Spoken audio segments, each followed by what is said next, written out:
331 BC, on a sun-scorched plain in Mesopotamia, one young king outsmarted an empire 10 times his size. What mind-bending tactic shattered the greatest army on earth and changed the course of history in a single morning? The night before the battle lay heavy over the plains of Gaugamela. A thin crescent moon floated above the dark horizon, its pale light spilling over tents and silent ranks of spears. The air smelled of iron and cold dust. No wind stirred. Even the owls kept their distance, as if the world itself held its breath. In the Macedonian camp, men moved like shadows. They tightened straps on battered armor, checked the edges of their swords, and whispered prayers to distant gods. No one raised a voice. The only sounds were the scrape of whetstones and the faint creak of leather. From the eastern hills came the ghostly echo of Persian drums, a reminder that an empire waited beyond the darkness. At the heart of the camp stood Alexander. Just 25, he carried the weight of 1,000 miles of conquest with the poise of a seasoned king. The firelight caught the bronze of his breastplate and the sharp line of his jaw, turning him into a figure of both man and myth. He gazed toward the unseen enemy, eyes bright and unblinking, as if he could pierce the night itself. Parmenion, his veteran general, stepped beside him. "Their army stretches farther than we can count," he murmured. "This field will drink oceans of blood." Alexander did not look away from the dark horizon. "A tide may be vast," he said quietly, "but even the greatest wave breaks upon rock. Tomorrow we are the rock." The words hung in the cold air, steady and unshaken. Around them, soldiers paused to listen, drawing a silent strength from their king's calm certainty. Alexander placed a hand on the hilt of his sword, the gesture as natural as breathing. He tilted his face to the stars, those same constellations that had guided him across deserts and mountains, and let a single thought escape in a low whisper. "By the next sunset, the world will know one empire." Far off, a horse whinnied and the faint clang of distant armor carried across the plain. The first gray line of dawn brushed the eastern sky, heralding a day that would shatter empires.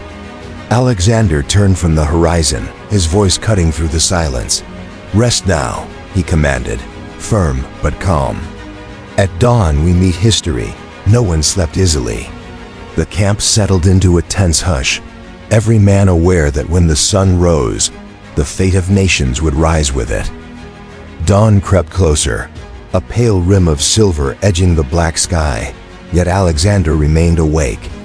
As the camp stirred in quiet preparation, his thoughts drifted backward through years of training, prophecy, and relentless desire. He remembered his father, Philip II of Macedon, the man who had welded the fractious Greek states into a single spear aimed east.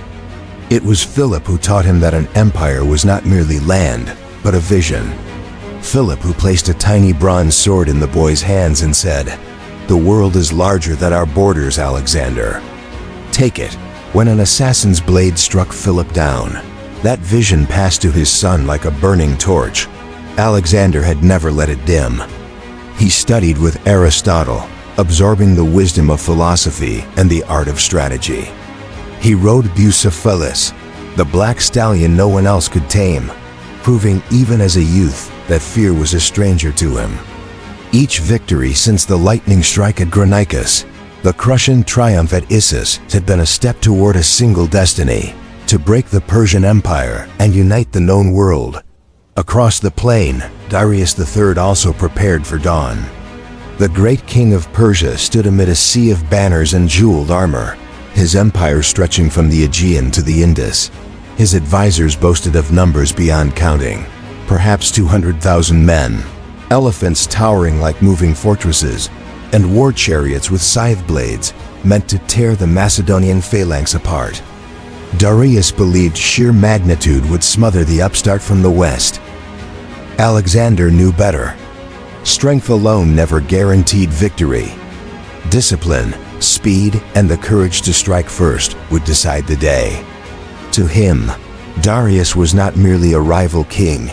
He was the final wall between vision and reality. The young Macedonian tightened the strap of his cuirass, feeling the weight of destiny settle like a second skin. His army might be smaller, but it was a blade honed to perfection. He would not simply defeat Persia. He would absorb it, fuse East and West into a single empire where Greek thought and Persian wealth would meet. As the first faint light touched the horizon, Alexander mounted Bucephalus. The horse pawed the earth, sensing his master's restless energy. Alexander's eyes narrowed toward the unseen Persian host, and a faint, confident smile curved his lips. Today, he told himself, the dream becomes the world. The first light of morning spilled across the endless grasslands of Gaugamela, turning each blade of dew-dampened grass into a shard of silver. A thin veil of mist drifted low to the ground, muffling sound, as if the earth itself was holding its breath. From a low ridge, Alexander guided Bucephalus forward and surveyed the field that would decide the fate of empires. Before him, the plain stretched wide and flat, a stage perfectly set for war. And on that stage waited the Persians, an army so vast it seemed to merge with the horizon. Standards of purple and crimson snapped in the early breeze. Bronze helmets glinted like a restless sea. War chariots bristling with scythe blades stood in grim rows, their horses pawing at the soil. Towering elephants shifted, their tusks capped in iron, their eyes dark and unreadable. Darius III had gathered the strength of an empire, well over 100,000 soldiers, perhaps twice that number if rumors were true. The ground quivered beneath their restless movement, a living thunder that reached even the Macedonian lines. By contrast, Alexander's own force was small, barely 47,000. Yet the Macedonian phalanx stood unshaken, a wall of overlapping shields and leveled pikes. Years of relentless campaigning had forged them into something more than an army, an instrument of precise, disciplined destruction. Sunlight slid across their bronze helmets, turning them into a single sheet of fire. Parmenion reined in beside his king, eyes narrowing at the sheer size of the enemy host. Their numbers stretch beyond counting, he said, voice tight with awe and concern. Alexander's gaze never left the distant banners. A tide may flood the shore, he replied evenly, but even the greatest wave breaks upon rock. Today, we are that rock. He studied the land with a strategist's eye. The Persians had leveled the field to give their chariots room to charge, but the far left flank sloped gently downward, a subtle weakness waiting to be used. In that quiet observation lay the seed of victory. Orders spread through the Macedonian ranks like a steady drumbeat. Soldiers adjusted shields and checked spear points, their faces hard with resolve. No one faltered. They trusted their king and the plan he had yet to reveal in full. Across the plain, a low roll of drums began to rise from the Persian camp, a sound deep and ominous, echoing across the mist-draped grass. The morning sun climbed higher, burning away the last of the haze, and the two greatest armies of the ancient world faced one another in stark, expectant silence. Alexander sat tall in the saddle, the light catching the edge of his bronze cuirass. "Let them come," he murmured, his voice almost lost in the wind. The dawn of Gaugamela had arrived, and with it the opening act of a battle that would reshape the world. The sun climbed higher, burning the mist into ribbons of gold and gray. Across the plain, the Persian host shifted like a restless ocean, banners snapping in the breeze.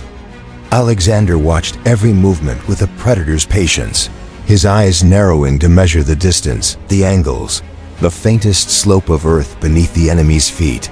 He saw it.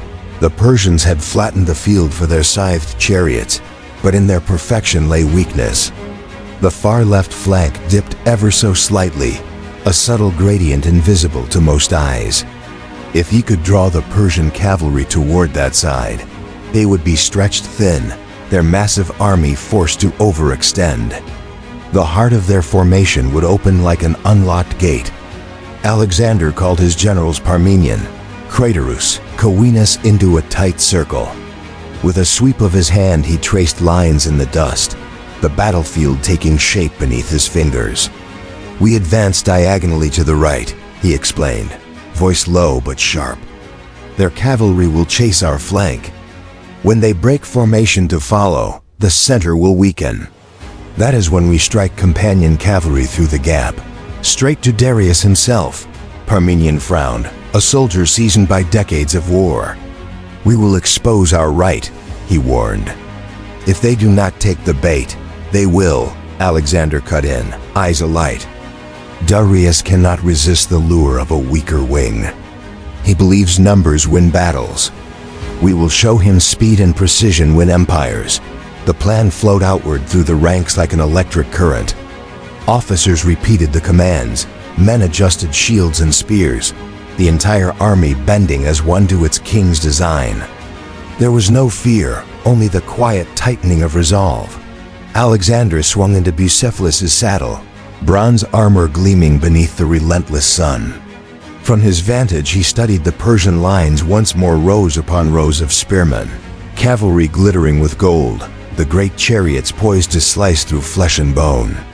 A lesser commander might have been paralyzed by the sight, but Alexander felt a strange calm settle over him. This was not madness. It was mathematics.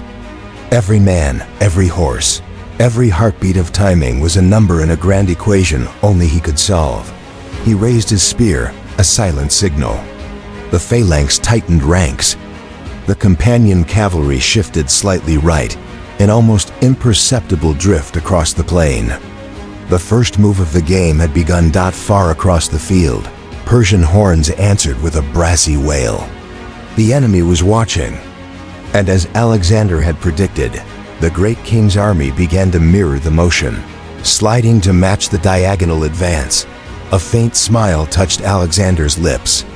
The trap had opened, and Darius had already stepped inside. The sun now blazed high, pouring a harsh white light across the plains of Gaugamela. The mist was gone, the shadows vanished, only the naked brightness of day remained, exposing every spear point and every pounding heart. From the Persian lines came the deep, thunderous roll of war drums. The earth itself seemed to pulse with each beat, pebbles trembling as if in fear. It was the sound of an empire, certain that sheer numbers could crush any foe. Then the chariots charged. Hundreds of scythed war carts exploded forward in unison, wheels sheathed in iron and tipped with curved blades that flashed like sickles in the sun. Horses screamed and lunged, and a storm of black arrows shrieked overhead, darkening the sky. Alexander lifted his hand. A single Macedonian trumpet answered, sharp and clear.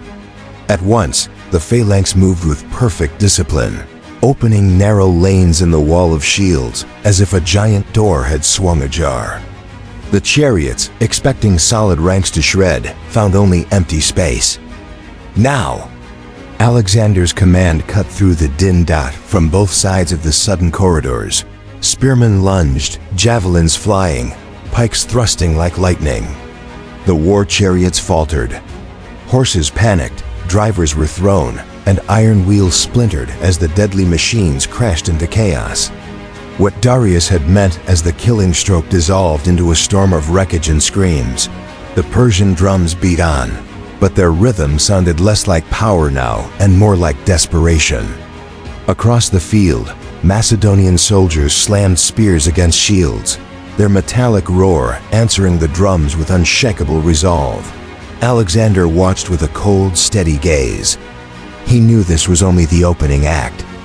The true storm, the decisive moment of his plan, was still gathering, and with every passing heartbeat, the trap closed tighter around the great army of Persia.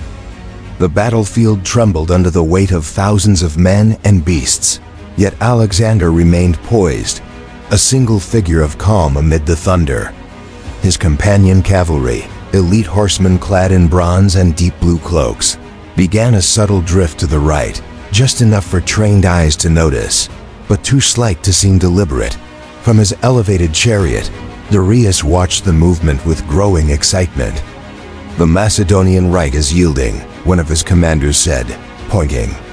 Darius's eyes gleamed. press them, crush their flank before they regroup. Persian cavalry thundered forward, their charge echoing like rolling storms. Hooves pounded the earth, sending dust clouds spiraling into the burning sky. To any ordinary observer, the Macedonian right looked vulnerable, a thin wall bending before an unstoppable wave, but the shift was no retreat. It was a calculated dance. Alexander's lure. He rode at the head of the companion cavalry, his posture easy, his eyes measuring every inch of the plain. Behind him, the phalanx extended like a living organism, the center holding firm while the right wing continued its slow, deliberate withdrawal. "Steady," he called, voice carrying over the clash of distant steel. "Not a step faster than I command." The Persians surged harder, believing victory lay within reach.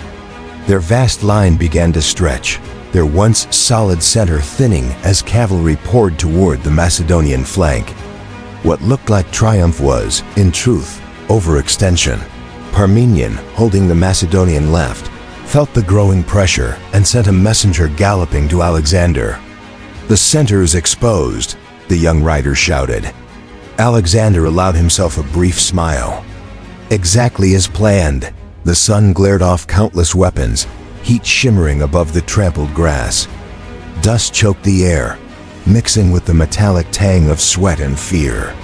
Still the Macedonian right edged outward, a slow arc pulling the Persians farther and farther from their core dot. It was the perfect illusion weakness, disguised as desperation. Every heartbeat, every careful step widened the gap in the Persian formation, a gap invisible to Darius until it would be too late.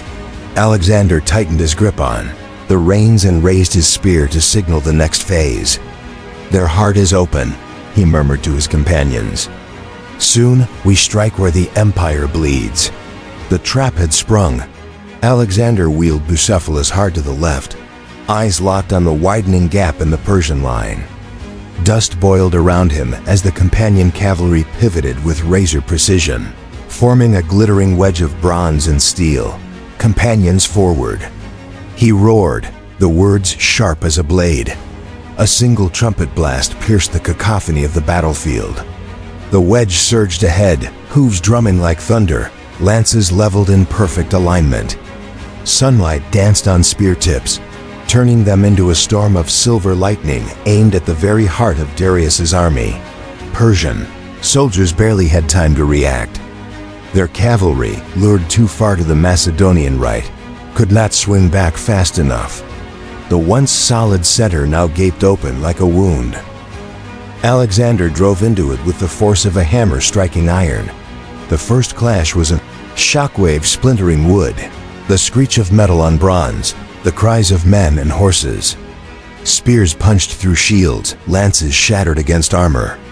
Macedonian riders, trained to fight as one body, pressed forward relentlessly, each movement an extension of their king's will. Around them, chaos erupted. Persian infantry reeled, their tight ranks shredded by the sudden spearhead. Dust and blood filled the air, choking the senses, but the Macedonians advanced as if unstoppable, a living arrow driving deeper and deeper.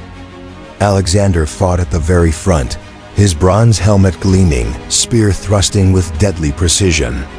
Every strike carried the weight of strategy fulfilled, of destiny closing its fist.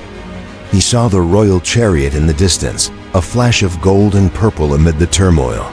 Darius, the great king. Forward! Alexander shouted, voice raw with command. Break their heart! Behind the companion cavalry, the Macedonian phalanx surged to meet the collapse. Rows of Ceresus long, deadly pikes stabbed forward, a wall of steel grinding through the disordered Persian foot soldiers. What had begun as a subtle drift now became a full-scale onslaught, an iron tide pouring into the breach. The Persians faltered. Their drums lost rhythm, swallowed by the relentless clash of steel on steel. The battlefield shook with the roar of men who sensed the turning of fate. In that moment, under the scorching Mesopotamian sun, Alexander's plan hours of calculation, Seconds of perfect timing unfolded in a single unstoppable thrust. The spears of Macedonia were no longer mere weapons. They were the sharp edge of history itself. The roar of battle rolled like a storm across the plain, but near the Persian command chariot, it sounded strangely distant, muffled by panic. From his elevated platform, King Darius watched the impossible unfold. What had begun as a certain triumph now dissolved into chaos. The mighty center of his army split wide, the scythed chariots destroyed, and Macedonian cavalry driving like a spear toward his very heart. The royal guard formed a trembling circle around the golden chariot, their shields glittering with frantic movement. Messengers shouted conflicting reports, flanks collapsing, elephants panicking, cavalry scattered. Each new cry struck Darius like a blow. The empire's greatest host, carefully assembled from every corner of Persia, was disintegrating before his eyes. Through the choking dust he glimpsed a terrible sight. Alexander himself, bronze armor ablaze in the sun, cutting forward with the companion cavalry, a wedge of unstoppable steel. The young Macedonian spear flashed like lightning, his war cry carrying even across the din. The distance between them shrank with every heartbeat. Darius's horses stamped and reared, sensing the encroaching danger. His charioteer looked back, eyes wide. "My king, we must withdraw." For an instant, pride held Darius in place. He was the king of kings, heir to Cyrus, ruler of lands from the Aegean to the Indus. But then another sound reached him, the thunder of Macedonian hooves. Closer now, their rhythm relentless. The resolve in his chest faltered. "Go!" he ordered at last. The chariot jerked forward, wheels biting into the churned earth. Royal banners dipped and swayed as the guard struggled to keep pace. Behind them, the Persian line buckled further, soldiers casting down shields as panic spread like wildfire. Alexander spurred Bucephalus harder, eyes locked on the fleeing chariot. But the chaos of men and wreckage slowed even his relentless charge. Darius's retreat carved a path of dust and fear across the battlefield, his once proud army unraveling in his wake. Where moments before the Persian drums had boomed with confidence, now only scattered cries and the clash of desperate skirmishes remained. The great king was gone, his departure the signal of defeat more deafening than any trumpet. On that sun-scorched plain, the mighty empire of Persia broke not by sheer slaughter, but by the single decision of its ruler to turn and flee before the storm called Alexander. The great plain of Gaugamela lay under a haze of dust and blood as the sun began its slow descent. Where once the Persian host had stood like an unbreakable wall, only chaos remained: shattered chariots, abandoned shields, and the moans of the wounded carried on the dry wind. Alexander reigned in Bucephalus at the center of the field. All around him, the Macedonian phalanx tightened formation, driving the last pockets of resistance into a panicked retreat. Their long sarissas glinted red in the fading light, a forest of steel moving as one dot to the left. Parmenian's troops pressed the fleeing cavalry, cutting down stragglers who moments before had threatened to overwhelm the flank. To the right, the companion cavalry circled back from their deadly charge, faces streaked with sweat and dust but eyes bright with triumph. "Hold the line," Alexander commanded, voice steady despite the roar of victory swelling in every direction. "Take prisoners where you can. Let the world see that Macedonia conquers not in madness, but in discipline." Messengers brought news from across the field, the Persian wings collapsing entirely, elephants running riderless, the royal guard scattered to the hills. Darius himself had vanished, leaving behind a trail of abandoned treasure and discarded banners, the silent confession of a lost empire. Alexander dismounted and walked among his soldiers. They greeted him with raised spears and hoarse cheers, their trust in him now sealed by the outcome of this day. He clasped arms with officers and common soldiers alike, each man a witness to the impossible, a smaller army defeating the greatest force the ancient world had ever gathered. As twilight deepened, The battlefield quieted to a grim stillness broken only by the distant cries of the wounded. Campfires flickered to life, casting long shadows over a plain that only hours earlier had thundered with war. For the Macedonians, those flames were not merely for warmth, they were the torches of a new era. Alexander stood at the highest ridge and looked east, where the vast Persian Empire stretched beyond the horizon. "Tonight," he said softly, more to himself than to the men behind him, "Asia lies open." The soldiers below erupted in cheers, the sound rolling across the darkening plain like a victory drum. At Gaugamela, Alexander had achieved not just a battlefield triumph, but a world-shaping conquest. The empire of Persia was broken, and a new empire, his empire, was born. Night settled over Gaugamela, cool and clear beneath a vault of endless stars. The fires of the Macedonian camp flickered like a constellation upon the scarred plain, their light revealing the detritus of a shattered empire, splintered chariots, abandoned shields, the quiet forms of the fallen. The thunder of battle was gone, replaced by the low murmur of soldiers sharing bread, tending wounds, and speaking in awed voices of what they had survived. Alexander stood apart on a small rise, the night breeze lifting the edge of his cloak. From here he could see the whole field, the black silhouettes of men and horses, the faint glow of distant fires marking the paths of retreating Persians. Somewhere beyond those hills, Darius fled deeper into his own lands, his crown a prize now beyond his grasp. Parmenion approached, saluting with weary respect. "The men call this the greatest victory in all of Macedon's history," he said. "They are not wrong." Alexander's gaze never left the eastern horizon. "This is more than victory," he replied quietly. "Today the old order has fallen. Persia's heart is broken, and the world will never be the same." He thought of the chain of events already set in motion. Babylon would open its gates. The riches of Susa and Persepolis would follow. Greek ideals would mingle with Eastern wisdom, carrying art, science, and language across continents. The map of the known world was already redrawing itself beneath the stars. Around them, the camp buzzed with the subdued energy of destiny realized. Veterans of countless marshes now spoke of Alexandria cities, not yet built, but already alive in their minds. Merchants envisioned new trade routes. Scholars dreamed of libraries yet to come. All because one young king had dared to challenge an empire. Alexander finally turned to Parmenion, his voice low but certain. "Tomorrow we march east. The world waits, and we will meet it as its masters."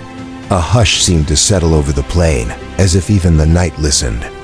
In that quiet, the magnitude of Gaugamela became clear, not merely a battle won, but the hinge upon which history would swing. From this field of dust and blood, a new era would rise, an age shaped by the will of Alexander, whose vision reached far beyond the horizon and into the heart of the world itself.